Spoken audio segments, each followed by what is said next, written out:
Hello friends, welcome to TMXing Adventures. Lisa here. Today I'm going to make a really delicious ice cream, and as we do, let's talk about the modes on the TM6 and what we're expecting on the TM7. So the TM7 is everything the TM6 is, plus a few more bits and pieces. So let's get started on this recipe. First of all, I'm doing it manually. Excuse the flies, there's a lot today. I don't know, it must be the humidity we got going here.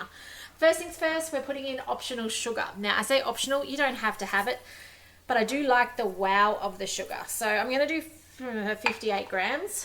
I'm gonna put my lid on and my measuring cup, and let's make icing sugar, because how good is it that the Thermomix makes icing sugar for us in just 10 seconds.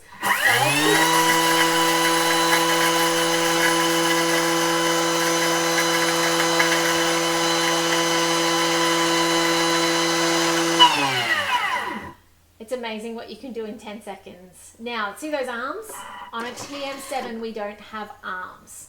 I was reading over some documentation about the TM7 last night because we had a bit of a meeting, and I love the idea of the new base, which they're kind of referring to as a stage. The concept being that it is low profile, it is not in the middle of the space taking up a lot of room. It's this very much slim-lined base and no arms, no upper bit. And yeah, when you put the bowl in, obviously then it takes up more space. But I really like that concept there, and they're looking at the future of kitchens and the future of, you know, that studio style kitchen where the bench is kind of that middle of space, and it doesn't necessarily want to have this big thing in the middle of the kitchen. And I thought, oh, I like that. I'm very minimalistic. If you haven't realized, I am. By the way, if you're watching on, say hi. So, icing sugar. How good is that?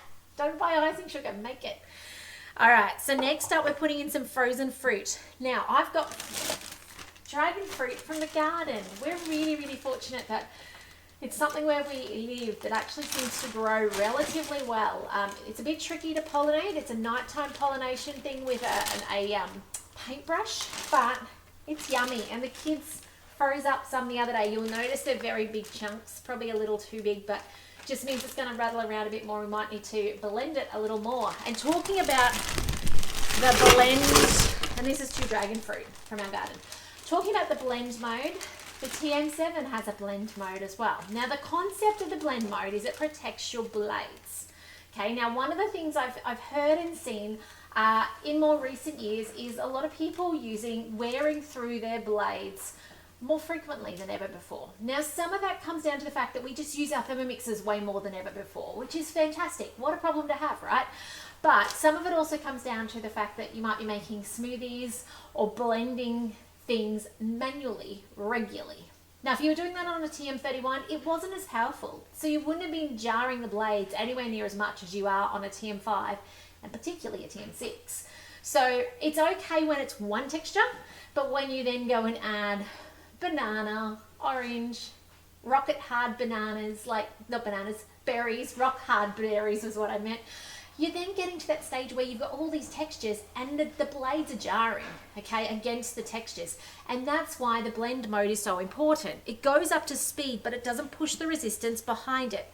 Now this is on the TM7. You will have a blend mode on the TM7 as well. You've got also a couple of extra modes, which I'm super excited about, a browning mode and a steaming mode, which I've always said, why is there not a steaming mode? So I'm super excited about that. But blend mode, really important if you're making smoothies, ice creams, and particularly if you're doing things that have that multi-texture in it. So we're going to put our lid back in place. We're going to turn this up. Now, I don't know what you guys will hear. We don't need that long. And I may not need a minute either. This may cut out my microphone just because it's going to be so loud. And on that note, the TM7 has a bowl casing, a secondary casing. It's black, and it's twofold. Number one, it insulates. Actually, it's threefold. Number one, insulates. Number two, dulls the sound. And number three, presents beautifully on a table. How cool is that? So let's spin this up, and it may not take a minute. Let's see how we go. Oh, I didn't make it. That's okay. Let's do this. See how we go.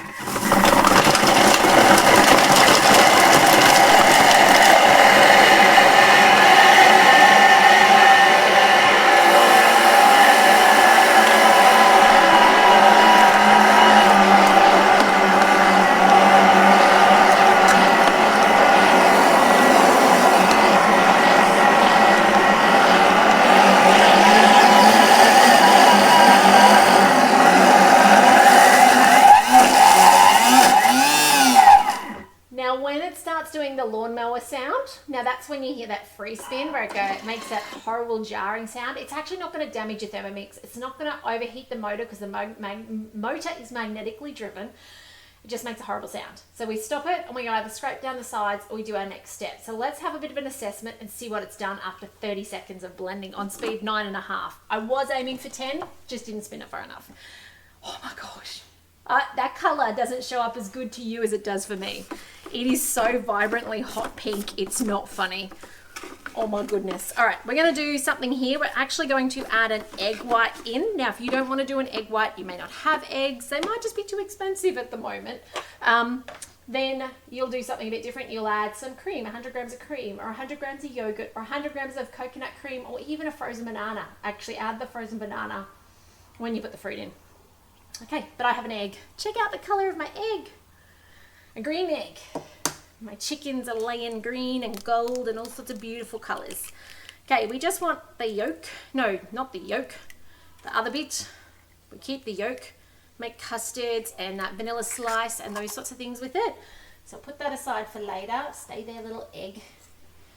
Oh no, it's trying to run away. There we go. All right, wash my fingers. Okay, and we don't waste. If you don't know what to do with your yolk, freeze it. Okay, simply put it in a ice cube tray or a little container and freeze it, and then it's there for later. Do not let it go to waste. They're way too expensive these days. All right, we'll blend for the last 30 seconds, and it probably won't take all this time. We're just looking for it to be smooth. Let's get to 10. Oh, 10 this time. There we go. Spatula if needed. Hello, Elena. Lovely to see you on today.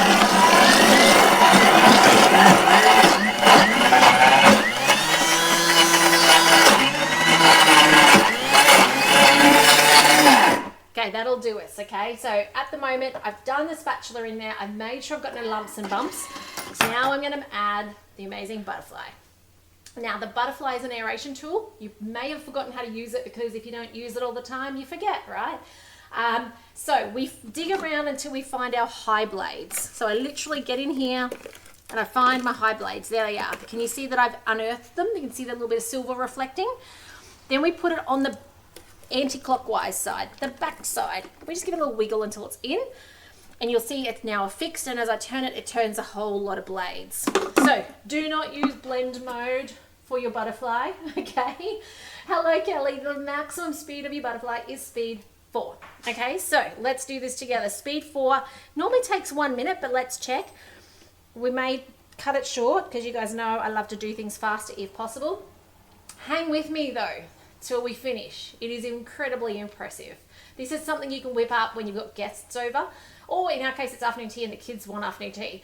But when you've got guests over, you can literally make it like when you're finished your dinner and ready for dessert. It's such an easy, healthy, and very impressive dessert. So let's spin this up.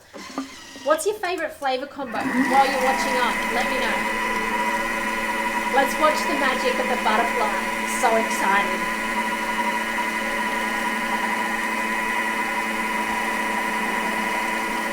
So good. Alright, give it its time.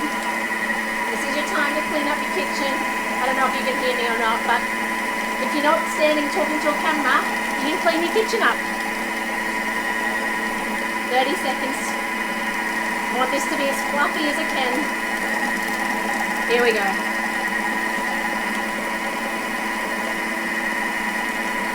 Can't wait to show you this. Let's have a look.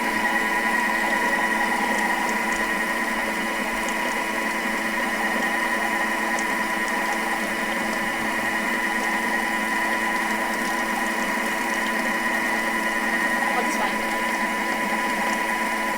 Could you see me really wanting to stop the timer? Let's have a look at what it looks like. Close the door, please. Sorry, asking the kids to close the door, but look at this. Is that not amazing? Oh my goodness. Pink ice cream. And what? 3 ingredients.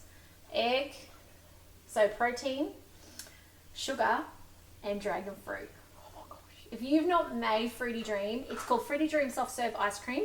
If you are pregnant, you can do the TM6 version where it cooks off the egg white.